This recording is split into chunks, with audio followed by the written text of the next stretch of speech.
যে যশোদাক গোচৰ দিবৰ কাৰণে তেওঁলোকে কৃষ্ণ হাতত ধৰি ধৰি টানি আনিছে এদিন ভগৱানে এটা এনেকুৱা লীলা কৰিলে গোপীবিলাকে কি কৰিলে দধি দুগ্ধবিলাক য'ত এনেকে ভাণ্ডত থৈ দিছে শিকিয়াৰে আৰু শিকিয়াৰ তলত এটা ডাঙৰ পিতলৰ ঘান্তি এটা ওলমাই থৈ দিলে যাতে কৃষ্ণই ভাণ্ডত হাত দিয়াৰ লগে লগে ঘান্তিটো বাজি যায় আৰু গোপীসকলে গম পাই যাব যে আহি গ'ল চোৰ এতিয়া ধৰিবলৈ লাগে আৰু তে কৃষ্ণইটো দেখিলে তে উৰল আদি জোৰা দিলে গোপসকলৰ কান্ধত উঠি হলেও উৰলত উঠি যেতিয়া দেখিলে যে তলতটো এটা পিতলৰ ডাঙৰ ঘান্তি লাগি আছে এতিয়া ইয়াত হাত দিয়াৰ লগে লগে ঘান্তি বাজি যাব আৰু চাৰিওফালৰ পৰা গোপীসকলে আহি কৃষ্ণক ধৰিব কৃষ্ণই এটি বিশেষ লীলা কৰিলে সিদিনাখন ঘান্তিটোক ক'লে ঘান্তি তই আজি বাজিব নোৱাৰ কিন্তু থাক এনেকে আৰু আচৰিত কথা ঘান্তিটো নবজাকে থাকিল আৰু কৃষ্ণ কি কৰিলে তাৰ পৰা মাখন উলিয়ালে গোপবিলাকক বিলাই বিলাই দিলে বান্দৰকো দিলে সবকে দিলে আৰু দি শেষত নিজেও অলপমান খাম বুলি যেতিয়া লৈ পেলাই মুখত দিছে তেতিয়া ঘান্তিটো নিজে নিজে বাজি গ'ল আৰে তোমাকতো বাজিবলৈ মানা কৰিছিলো যে প্ৰভু আপোনাৰ ভোগ লাগি গ'ল যেতিয়া মইতো আৰু নাবাজাকে থাকিব নোৱাৰো আচলতে ভগৱানৰ যেতিয়া ভোগ লগায় ভগৱানক যেতিয়া প্ৰসাদ অৰ্পণ কৰে সেইখিনি সময়ত নিয়ম অনুযায়ী শংখ ঘণ্টা দবা আদি বজাব লাগে যে ভগৱানক যেতিয়া শৰাই নিবেদন কৰি দিয়া হয় ভগৱানৰ চৰণত শংখ ঘণ্টা আদি বাজিব লাগে তেনেকৈহে ভগৱানক অৰ্পণ কৰিব লাগে উৰুলি দিব লাগে হৰিধ্বনি কৰিব লাগে শংখনাদ কৰিব লাগে ভগৱানক তেনেকৈ ভোগ লগাব লাগে এটাকে হে প্ৰভুকল অকমান উপদেশ আহিছে আৰু এইখিনি উপদেশ গাই আমি আমাৰ অনুষ্ঠান সামৰিম হে ৰাম শুনা সৰ্বজনে শিশু লীলা মাধৱৰ মনুষ্যৰ শ্ৰেষ্ঠ ধৰ্ম নাহি তপৰ হে ৰাম সমস্তে ধৰ্মৰ হৰি নামে সেই ঈশ্বৰ আচাৰ্য মহিমা শুনা কৃষ্ণৰ নামৰ আৰ যায় মহাজনে মাধৱৰ নাম গাই পৰম আনন্দে যিটো তাকে থাকৈ চাই সমস্ত পাতে কতাৰ হৰয়ত ৰীত পৰম আনন্দে বঞ্চয় বিষ্ণুৰ পুৰিত প্ৰভুকল কিছু সময় আগতে মই এই কথাটো কৈছিলো গুৰুজনাই এইখিনি কথাকে ক'লে 2 মিনিট আগত এই কথাটো কৈছে যে কৃষ্ণ লীলা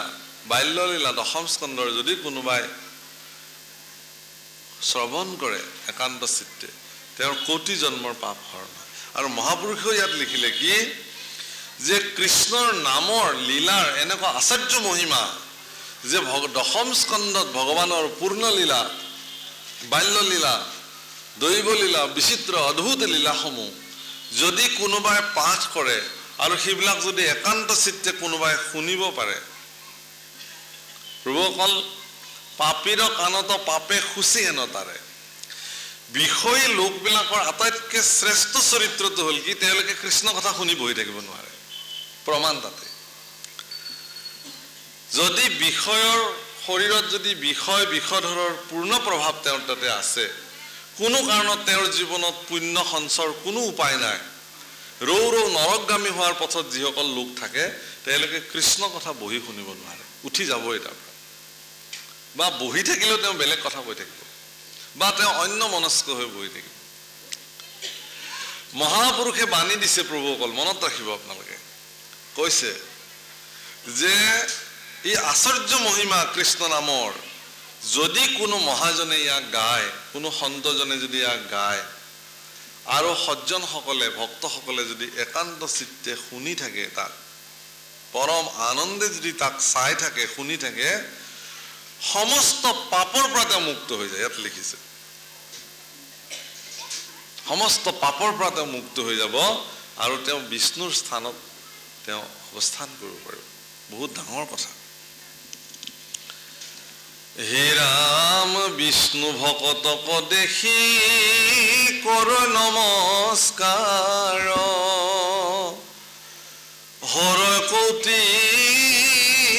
জনমৰ পাতক তাহাৰ তেনেকুৱা বিষ্ণু ভকতক দেখি যদি কোনোবাই প্ৰণাম জনাব পাৰে নমস্কাৰ জনাব পাৰে সেৱা জনাব পাৰে তেতিয়া তেওঁৰ কৌটি জন্ম পাপৰ পৰা তেওঁ মুক্ত হৈ যায় কৃষ্ণ কথা শুনি আছে একান্ত চিত্তে মানুহে হেন সময়তে কোনোবাই ইফালে যায় ধৰি ললো তেওঁ কৰবাত যাব হৈছে জৰুৰী কামত কিন্তু নামঘৰত কৃষ্ণ কথা চলি আছে তেওঁ যদি এখন্তেক তাতে ৰৈ পেলাই যে হে ভগৱান এই বৈকুণ্ঠপুৰীত তোমাৰ কৃষ্ণ গুণ গাই আছে এই বুলি যদি তাৰ পৰাই তেওঁ মই সমস্ত এই কৃষ্ণ কীৰ্তন কৰি থকা জন আৰু শুনি থকা সজ্জনসকলৰ মোৰ সেৱা এই বুলি যদি তেওঁ এটা প্ৰণাম জনাই তাৰ পৰা যায় তেলে তেওঁ কৌটি জন্ম পাপৰ পৰা লগে লগে মুক্ত ইমানেই নামৰ এইবিলাক কথা আমি কোৱা নাই গুৰুজনাই লিখি থৈ গৈছে ভাগৱতত গুৰুজনাই কথা স্বয়ং মহাপুৰুষৰ এয়া লিখনি দশম স্কন্ধ ৰাম সেহি পুণ্য বঞ্চয় সুখে বিষ্ণুৰ পুৰিত পৰম আনন্দে থাকে মাধৱ সহিত আতি মহাপাতকী ব্ৰাহ্মণ অজামিল নামৰ আভাসে মাত্ৰ সংসাৰ তৰিল অতি মহাপাপী অজামিল কিন্তু নামৰ আভাস মাত্ৰ পাওঁতে তেওঁ তাৰ পৰা নিষ্ঠাৰ প্ৰাপ্তি হৈছে আৰু বাল্মীকিয়া ঘোৰ ব্যাধ বাল্মীকি নাৰদ দাসী সুত নামৰ প্ৰসাদে ভৈল জীৱন্তে মুকুত কেনে কহিবা কপা কোনে কহিবা কপাৰে নামৰ মহিমা চাৰি মুখে ব্ৰহ্মায়ুন পান্ত যাৰ সীমা নামৰ মহিমা কোনেও কৈ শেষ কৰিব নোৱাৰে ব্ৰহ্মাই চতুৰ্মুখে নামৰ মহিমা আজিলৈকে কৈ শেষ কৰিব পৰা নাই শিৱই পঞ্চমুখে নামৰ মহিমা কৈ শেষ কৰিব পৰা নাই অনন্ত সহস্ৰ মুখেৰে নামৰ মহিমা কৈ আজিলৈকে শেষ কৰিব পৰা নাই ইমান নামৰ মহিমা গতিকে আপোনাৰ মোৰ দৰে এখন মুখ থকা জীৱই কেতিয়াবা আমি ঈশ্বৰৰ নাম গাই মহিমা শেষ কৰিব পাৰিম জানো কেতিয়াও নোৱাৰো হে ৰাম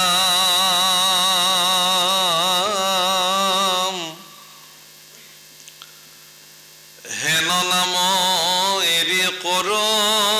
আনত বিশ্বাস কিমতে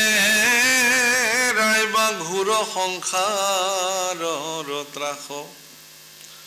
আছয় মাধৱৰ নামে জগত ব্যাপী সংসাৰ তাপত মৰৈ চিতনি তথাপি কিনু চিত্ৰ দেখা জানিবা তাহাৰ পাপৰ নাহি লেখা হে ৰাম জানিয়া সমস্ত নৰে এৰায়ন কাম ফুৰা গলে বান্ধি বন্ধু মাধৱৰ নাম গতিকে নামৰ মহিমা এনেকুৱা যে নাম শ্ৰৱণ কীৰ্তন কৰা সকলৰ পাপৰ লেখ নাই পাপ লিখিব নোৱাৰে কোনো চিত্ৰগুপ্তই আজিলৈকে নামীসকলৰ পাপ লিখা নাই নোৱাৰে যেতিয়া অজামিলক বিষ্ণুদূত চাৰি প্ৰাণীয়ে ৰক্ষা কৰিলে আৰু যমদূত তিনি কিংকৰক কুবাই ধুবাই তাৰ পৰা খেদিলে সেই মানে যমদূত তিনি কিংকৰে গৈ যমক সুধিছিল যে হে মহাৰাজ আজিলৈকেতো আমি এনেকুৱা সমস্যাত পৰাই নাই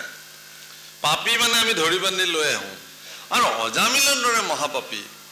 তেওঁক বান্ধিবলৈ যাওঁতে এওঁলোক কোন চাৰিজন আহি পেলাই আমাক ইমান মাৰিলে পিটিলে কি কাৰণ যমে কৈছে বোলে মই তোমালোকক এটা কথা ক'ব পাহৰি আছিলোঁ যে সেই বিষ্ণুদূত চাৰি প্ৰাণী সেয়া বিষ্ণুৰ দূত সাক্ষাৎ তেওঁলোক বিষ্ণুৱে সাক্ষাৎ আজিৰ পৰা তোমালোক সংযমী হোৱা সাৱধান হোৱা যি স্থানত বিষ্ণুৰ নাম প্ৰসাৰিত হৈ থাকে সেই স্থানত তোমালোকে প্ৰৱেশ নকৰিবা যি ব্যক্তিৰ শৰীৰত নামৰ প্ৰভাৱ আছে সেই ব্যক্তিক তোমালোকে স্পৰ্শ নকৰিবা সি মহাপাপী হওক কি হওক তোমালোকে তাক বিচাৰ নকৰিবা যদি অন্তকালত তেওঁ নাম উচ্চাৰণ কৰিছে তেতিয়াহ'লে সেই জীৱৰ ওপৰত আমাৰ অধিকাৰ আৰু নাই তেতিয়াহ'লে সেই নাম কি এই বুলি নামৰ মহিমা সুধিছে আৰু যমদূত স্বয়ং যমৰাজ ধৰ্মৰাজ যমে তেওঁৰ তিনি কিংকৰক